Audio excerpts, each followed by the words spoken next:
This is a used car review for a Fiat Panda. This shape of car has been out since 2012, although this is a 2016 model. The Fiat Panda is a city car, and like most city cars these days, it stands quite tall. Its main rivals are the VW Up, the Toyota Aygo, and the Hyundai i10. Inside there is plenty of adjustment in the seats. I can go so far back that I'm stretching for the clutch, yet so close to the dashboard that actually I can't reach all the way forward because my knees are touching the dashboard, and I'm 5'10". The steering wheel adjusts up and down, but not in and out. However, that's kind of par for most of the cars in this class.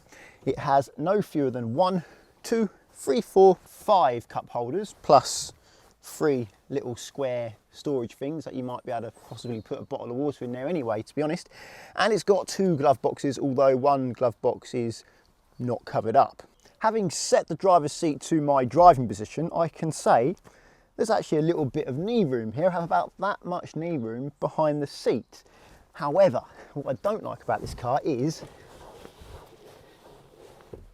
rear windows don't go all the way down.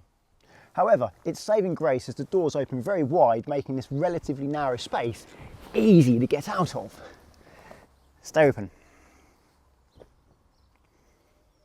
One of this car's plus features is its boot. It's quite big for this size of car, 225 litres. Not that that means anything, but what is impressive is how deep it is for such a small car. And yes, the seats do fold flat, but you need to access both sides to be able to do it. Oh, there we go. That's awkward. Until you realise that it's easier to fold them down from this side. Ta-da! And then you have even more litres.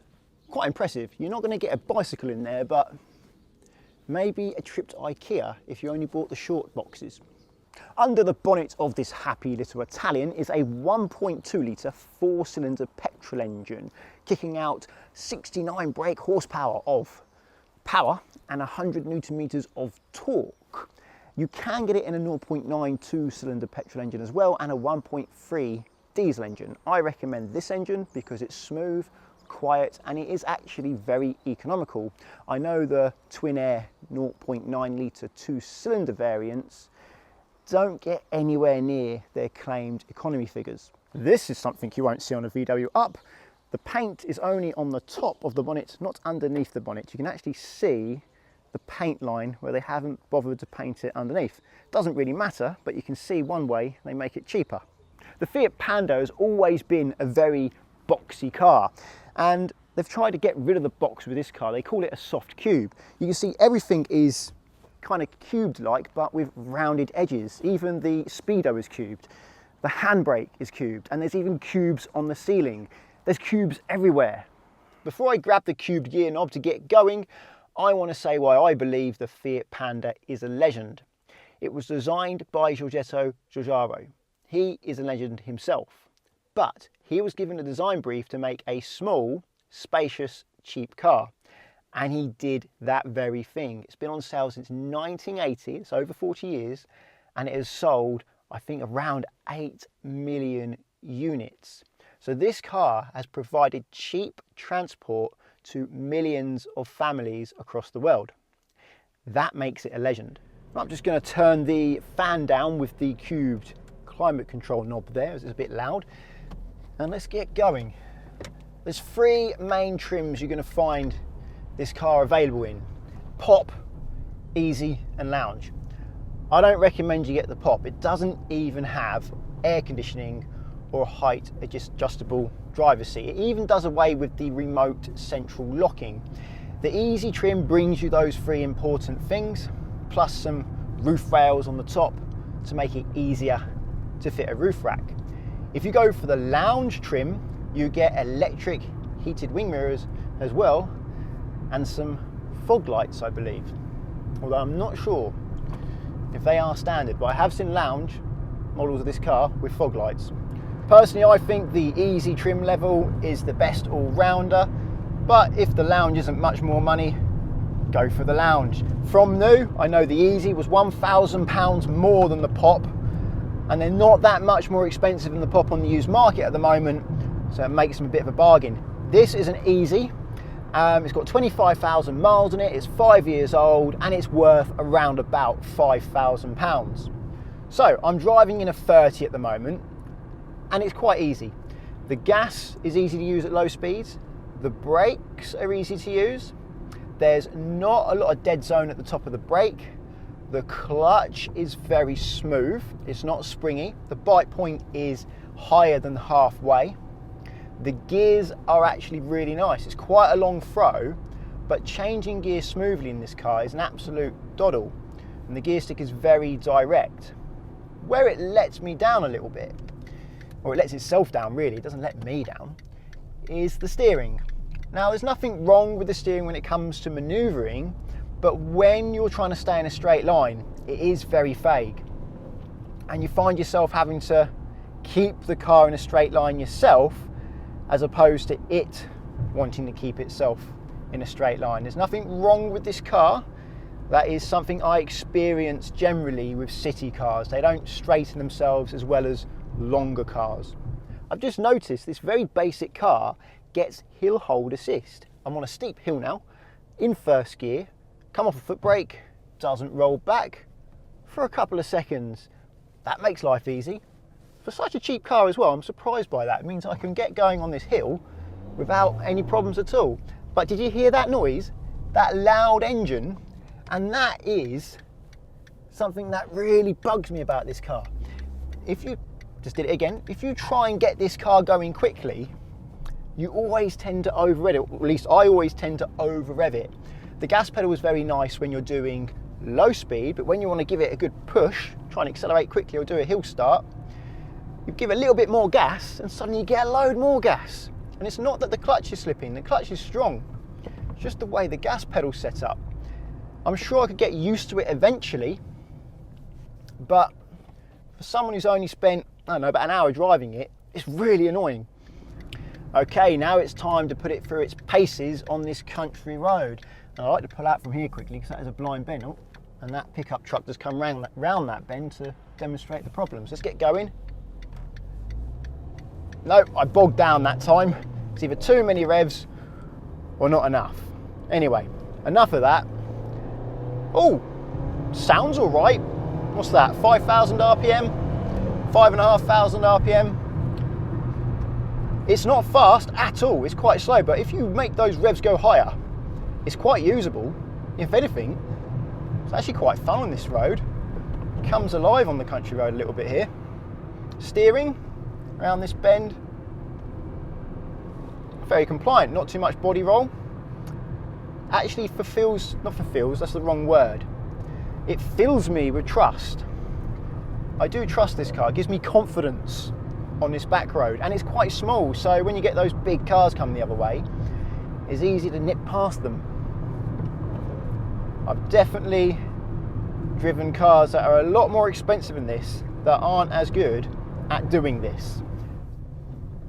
The next thing I want to do with this car is take it to some narrow roads, a place a bit like Coronation Street, to show you how it is on the narrow little streets with parked cars everywhere. But I forgot to mention something. The rev matching on this car is really easy. Despite it having a dodgy gas for moving away quickly, or a dodgy gas pedal, for rev matching, it's great.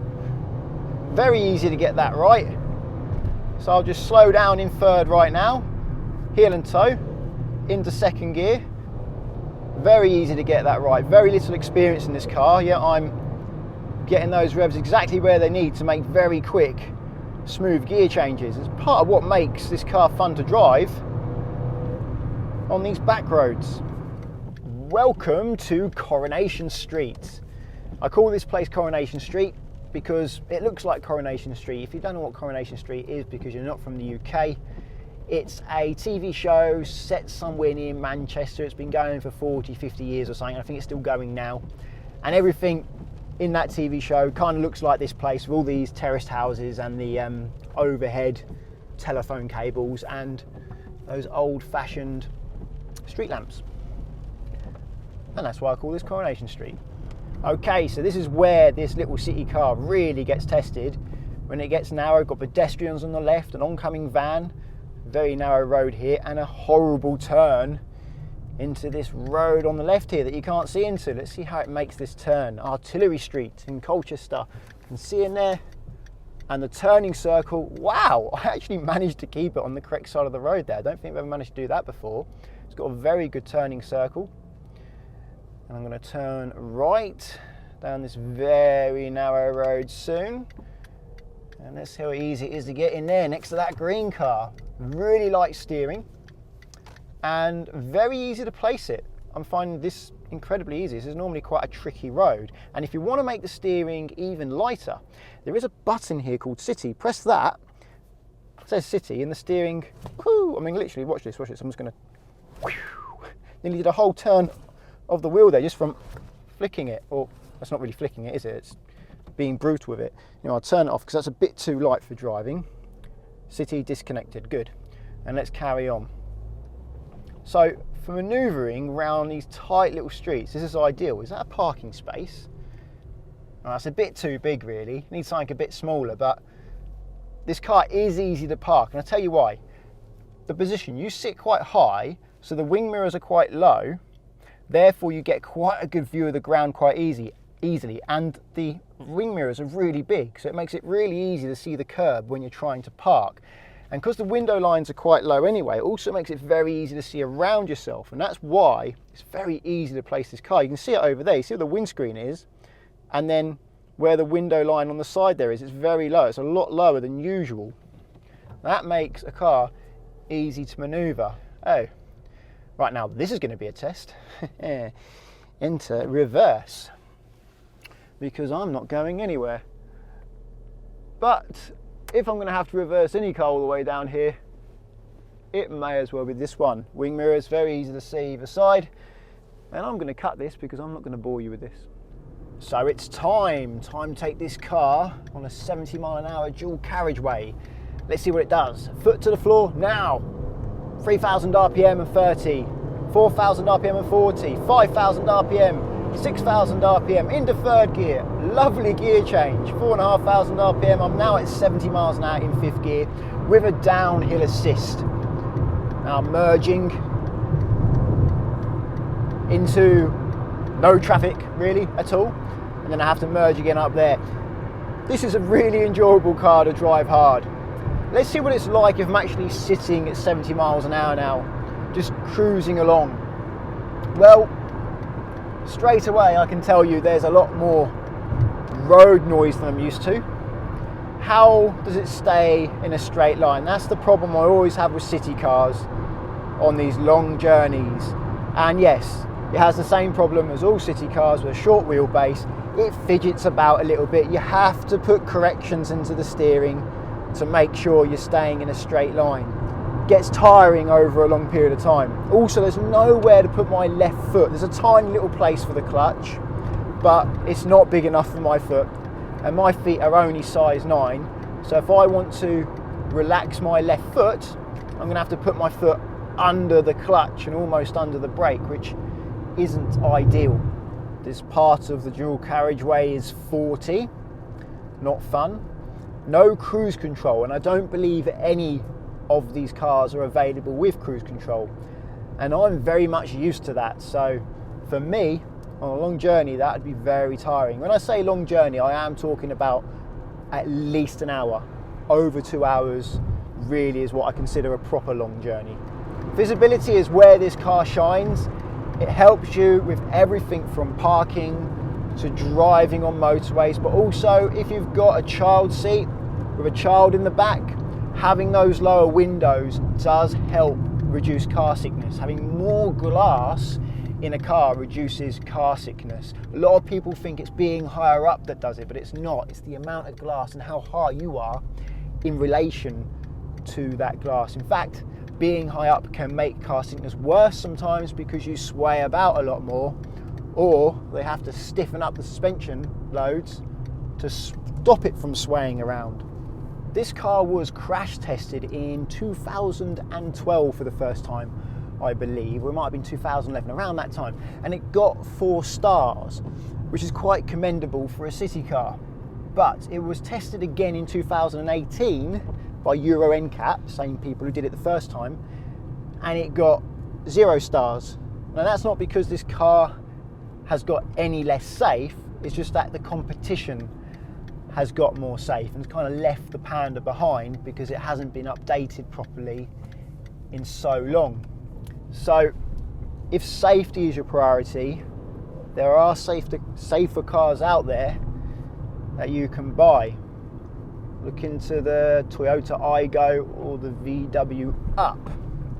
I've found out why it's so hard to accelerate this car from a standstill quickly without over revving it or burning the clutch. What I did was I put it in neutral and took the handbrake off and let it roll down a hill. And when the speed got to 5 miles an hour, the revs jumped up and then dropped back down again. So when this car hits 5 miles an hour, the car's computer adds a blip of gas for you. Don't quite know why. It doesn't really help. It only makes controlling it and judging how much gas to give very difficult because it's interfering. It's like having a second person also pushing the gas pedal when you're trying to control it. It's one of the more frustrating things about this car, unfortunately. I don't know if it's like that in the diesels or the 0.9 litre twin airs, and it'll be interesting to know your experiences of this engine in this car. I'm yet to mention ride quality, a very important part of the car. And this car rides as good as a car that's 2 classes above it. It rides as good as a Golf in many ways. It's really smooth, doesn't roll too much. They've done a fabulous job on how this car smooths out the bumps, yet is stable. A feature a lot of modern cars have these days is if you lift the clutch a little bit without gas, when you get to the bite point and the car starts to move, the computer will add gas for you to stop the car struggling or stalling. It doesn't affect you moving away, it doesn't interfere when you're trying to get the car moving. It's just literally from 0 miles an hour if you try and move without power. This car has the same system, but it uses it better. It starts to give revs before you actually reach the bite point. See, it gave me some revs there. I'm not at the bite point yet. I lift the clutch a bit more, gives me some more revs. I'm at the bite point now, and it's giving me about 1200 RPM. That makes parking a lot easier because you don't have to juggle the gas and the clutch. You can rely on the car's computer to give you enough gas for these very small, slow movements. Another little bit of trivia about this car is that it's what the Fiat 500 is based on. In the early 2000s, in the early noughties, as a lot of us now call them, Fiat were in big trouble and they were going to go under, and they needed a car quick to save them. The only thing that was keeping them from going under was the Panda, but it wasn't doing enough. They needed more. So what they did is they took a guy called Frank Stephenson, who worked for Ferrari at the time, and asked him to design a car that's going to save Fiat. And he had 10 months. Problem is, it takes about 5 years to design a car. So what he said was, why don't we take the Panda, put a different body and a different interior in it and change it slightly and sell it as a different car, the Fiat 500, or the new 2007 onwards Fiat 500. So if you like the Fiat 500 and you like Fiat, you can thank the Panda. So this is a used car review. And does this make a good used car? Well, when you're considering a used car, a very important factor is reliability. And it is very reliable. It's very simple, so there's not a lot to go wrong. And the things that do tend to go wrong with these cars are generally niggly things. And if you haven't got the money to put it right, they are things you can actually put up with. They're very cheap to run, cheap to fuel, cheap to tax, cheap to insure, and they're cheap to buy in comparison to other cars of a similar age and mileage. And they're also cheaper than some of the other city cars like the VW Up. I would recommend this car to someone if these were their priorities. They wanted something cheap to buy, cheap to run, small on the outside, big on the inside, and easy to park. This car fits those things down to a T. This car is £5,000 as it's currently priced, but if you bought an older one, it's cheaper. And if you bought, obviously, a younger one, it's more expensive.